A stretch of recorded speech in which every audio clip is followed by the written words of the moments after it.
आज 16 अक्टूबर है, दिन गुरुवार। आइए जानते हैं बिहार की 30 फटाफट बड़ी खबरों को। और इस न्यूज़ को आप किस जगह से देख रहे हैं, हमें कमेंट बॉक्स में ज़रूर बताएं।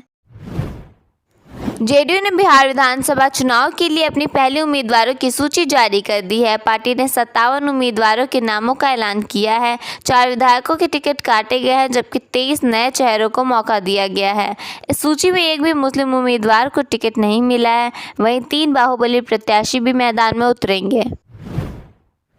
बीजेपी ने भी अपनी दूसरी लिस्ट जारी की है। इस बार 12 उम्मीदवारों के नाम घोषित किए गए हैं। एक दिन पहले बीजेपी में शामिल हुई मैथिली ठाकुर को टिकट दिया गया है, जबकि बक्सर सीट से पूर्व आईपीएस अधिकारी आनंद मिश्रा को प्रत्याशी बनाया गया है। जमुई जिले के अंबातरी गांव में एक सनसनीखेज वारदात सामने आई है, जहां छोटे भाई ने बड़े भाई की कुल्हाड़ी से हत्या कर दी। बताया जा रहा है कि ईयरफोन और जमीन के विवाद को लेकर दोनों के बीच झगड़ा हुआ था। एनडीए में उपेंद्र कुशवाहा को लेकर सियासी अटकलों पर विराम लग गया है। अमित शाह से मुलाकात के बाद कुशवाहा ने कहा है कि सब कुछ ठीक है। सूत्रों के मुताबिक वे राज्यसभा जाएंगे और उन्हें एक एमएलसी सीट भी दी जाएगी। उधर चिराग पासवान ने 14 उम्मीदवारों के नाम फाइनल कर दिए हैं। पवन सिंह की पत्नी ज्योति सिंह ने सोशल मीडिया पर जनता से पूछा है कि उन्हें चुनाव लड़ना चाहिए या नहीं। इस पर यूजर्स ने प्रतिक्रिया देते हुए लिखा कि पवन सिंह के बिना कुछ भी नहीं, जमानत जब्त हो जाएगी, घर बचाइए। बेगूसराय में बोरी में एक लड़की का शव मिलने से सनसनी फैल गई है। मृतका घर से करीब 200 मीटर की दूरी पर मिली। पुलिस को आशंका है कि अफेयर के चलते लड़की की हत्या की गई है। जानकारी के अनुसार वह शिक्षक भर्ती की तैयारी कर रही थी। जनसुराज प्रमुख प्रशांत किशोर ने तेजस्वी यादव को चुनौती देने के बाद अब बयान बदल लिया है। उन्होंने कहा कि वे चुनाव नहीं लड़ेंगे, बल्कि अपने उम्मीदवारों को जिताने का काम करेंगे। कुछ दिन पहले उन्होंने कहा था कि अगर हिम्मत है तो तेजस्वी राघोपुर से उनके खिलाफ लड़कर दिखाएं। छपरा में चुनाव ड्यूटी पर जा रही सीआईएसएफ जवानों से भरी बस दुर्घटनाग्रस्त हो गई। हाईवे पर एक ट्रक ने बस को टक्कर मार दी, जिसमें 25 जवान घायल हो गए हैं। सभी को इलाज के लिए अस्पताल में भर्ती कराया गया है। सधेपुरा में भीषण आग लगने से 3 घर जलकर राख हो गए। आग में 2 बाइक, 1,50,000 नकद समेत कुल 15 लाख से अधिक का नुकसान हुआ। स्थानीय लोगों ने कड़ी मशक्कत के बाद आग पर काबू पाया। भोजपुरी सुपरस्टार खेसारी लाल यादव ने अपनी पत्नी और राजद प्रत्याशी चंदा देवी के समर्थन में बयान दिया है। उन्होंने कहा कि अगर वह मान जाती हैं तो मेरा सपना पूरा हो जाएगा।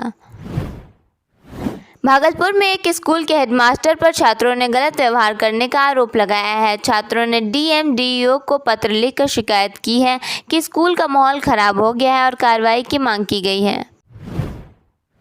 तेजस्वी यादव ने राघोपुर सीट से नामांकन दाखिल कर लिया है। इस दौरान उनके पिता लालू प्रसाद यादव और मां राबड़ी देवी भी मौजूद रहे।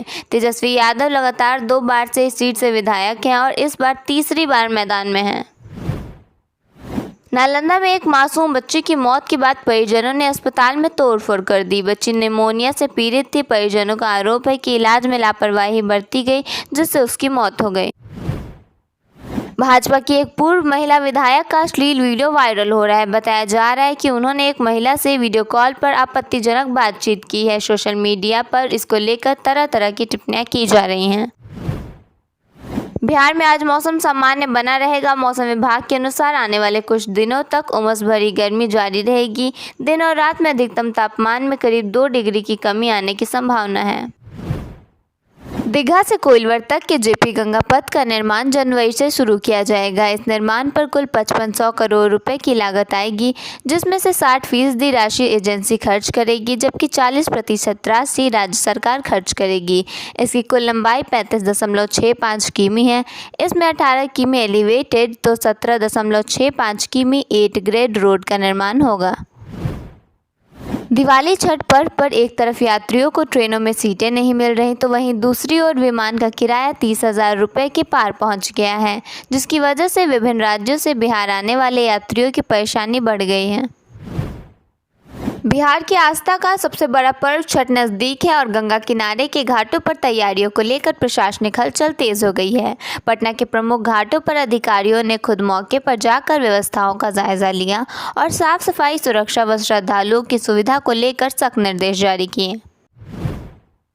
सुबह की ओर, शाम की सिहरन और रात के गिरते तापमान। बिहार में सर्दी ने दस्तक दे दी है। मौसम वैज्ञानिकों की माने तो इस बार ठंड न सिर्फ जल्दी आई है, बल्कि यह पिछले वर्षों से कई लंबी और कड़ाके की होने वाली है।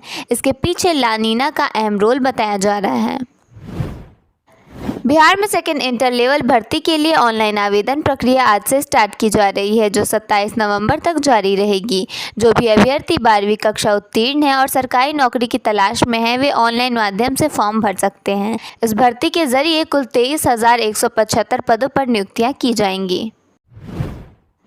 दीपावली के अवसर पर मुंबई से बिहार जाने वाले यात्रियों को ट्रेनों में लंबी वेटिंग का सामना करना पड़ रहा है। नियमित और स्पेशल ट्रेनों में सीटें लगभग भर चुकी हैं। LTT, Rajgir express, Danapur special और पाटलिपुत्र एक्सप्रेस जैसी ट्रेनों में वेटिंग लिस्ट चल रही है। कुछ ट्रेनों में टिकटें उपलब्ध नहीं हैं, जिससे यात्रियों को परेशानी हो रही है। पटना नगर निगम ने छठ पर्व को लेकर एक खास डिजिटल सुविधा की शुरुआत की है। इस बार निगम की तरफ से एक व्हाट्सएप चैट बोट सेवा शुरू की गई है, जिसके माध्यम से लोग घर बैठे ही अपने निकट के छठ घाटों और तालाबों की जानकारी ले सकते हैं। बिहार विधानसभा चुनाव में राघोपुर सीट पर बड़ा राजनीतिक मुकाबला तय हो गया है। जनसुराज पार्टी ने तेजस्वी यादव के खिलाफ चंचल सिंह को उम्मीदवार बनाया है, जो जेडीयू के व्यापारिक प्रकोष्ठ के प्रदेश महासचिव रह चुके हैं। बिहार विधानसभा चुनाव से पहले आम आदमी पार्टी ने बड़ा कदम उठाते हुए 48 उम्मीदवारों की दूसरी सूची जारी कर दी है। अब तक पार्टी 59 सीटों पर उम्मीदवारों की घोषणा कर चुकी है और सभी 243 सीटों पर चुनाव लड़ने का ऐलान कर चुकी है। एनडीए में सीटों को लेकर चल रही खींचतान के बीच जनता दल यूनाइटेड ने 57 प्रत्याशियों की लिस्ट जारी कर दी है। इस लिस्ट में जेडीयू ने 2 विधायकों का टिकट काट दिया है, जबकि 27 नए चेहरों को पार्टी ने मौका दिया है, जबकि 35 विधायकों को फिर से मैदान में उतारा गया है, जिनमें 5 कैबिनेट मंत्री हैं। जेडीयू ने पहली लिस्ट में कुछ ऐसी सीटों पर भी उम्मीदवार उतारे हैं जिन सीटों पर चिराग पासवान ने दावा किया था। ऐसे में अब देखना होगा कि चिराग पासवान जब अपनी सूची जारी करते हैं तो इन सीटों पर उम्मीदवार उतारते हैं या नहीं। बिहार विधानसभा चुनाव के लिए आरजेडी नेता तेजस्वी यादव ने राघोपुर विधानसभा सीट से आज नामांकन भर दिया है। इस दौरान पूर्व मुख्यमंत्री लालू प्रसाद यादव और राबड़ी देवी भी मौजूद थे। वह अपने काफिले के लिए कलेक्ट्रेट पहुंचे थे, जहां समर्थकों का भारी हुजूम जमा था। उधर बिहार के डिप्टी सीएम विजय सिन्हा ने भी आज अपना नामांकन भरा। इस दौरान उनके साथ दिल्ली की मुख्यमंत्री रेखा गुप्ता, केंद्रीय मंत्री गिरिराज सिंह और बिहार के डिप्टी सीएम सम्राट चौधरी मौजूद थे। एनडीए में सीटों को लेकर खींचतान की खबरों पर विजय कुमार सिन्हा ने कहा कि सब कुछ बिल्कुल ठीक है और एनडीए में कहीं कोई दिक्कत नहीं है। जनसुराज पार्टी के संस्थापक प्रशांत किशोर ने बुधवार को घोषणा की कि वह बिहार विधानसभा चुनाव नहीं लड़ेंगे। उन्होंने दावा किया कि यह फैसला पार्टी के व्यापक हित में लिया गया है।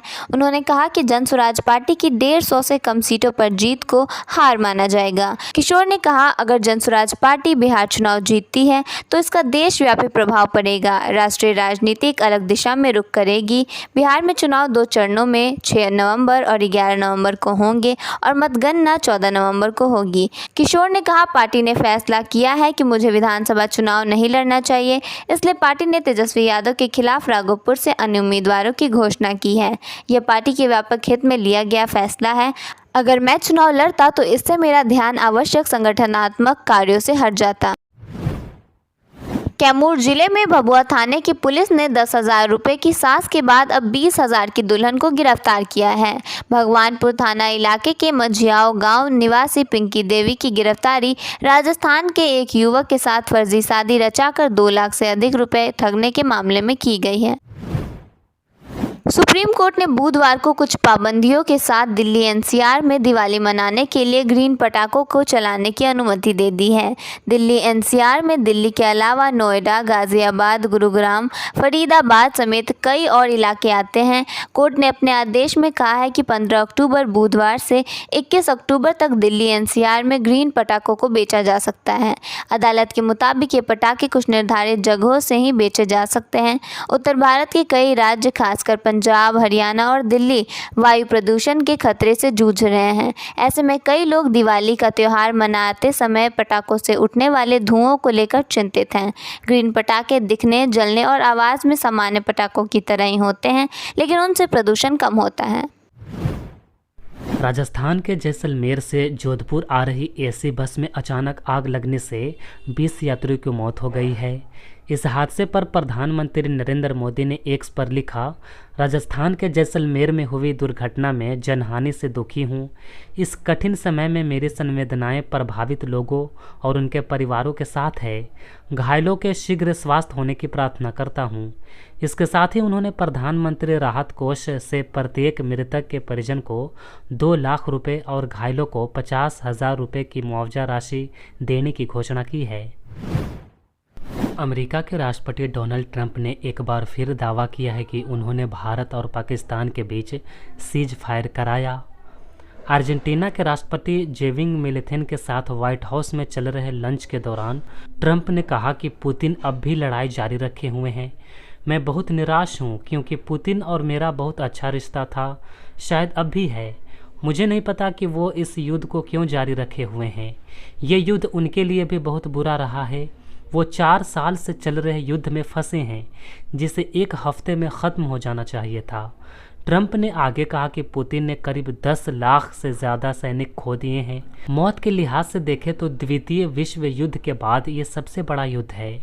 उन्होंने एक बार फिर से दावा करते हुए कहा कि भारत और पाकिस्तान के बीच युद्ध से बड़े पैमाने पर नुकसान हो सकता था, जिसे हमने रोक दिया। बांग्लादेश की राजधानी ढाका के मीरपुर इलाके में एक कपड़ा फैक्ट्री में लगी भीषण आग में कम से कम 16 लोगों की मौत हो गई है। अधिकारियों का कहना है कि मौतों का आंकड़ा बढ़ने की आशंका है। दमकल विभाग ने बताया कि अब तक मिले 16 शव इतने जल चुके हैं कि इनकी पहचान करना मुश्किल है। 4 मंजिला इमारत में आग लगने के बाद दमकल कर्मियों को इसे काबू करने में 3 घंटे से ज़्यादा समय लगा। आग पास के एक केमिकल गोदाम तक फैल गई, जहां से रात तक लपटें उठती रहीं। स्थानीय मीडिया रिपोर्ट के अनुसार मंगलवार रात 9 बजे तक गोदाम में लगी आग पूरी तरह नहीं बुझी थी।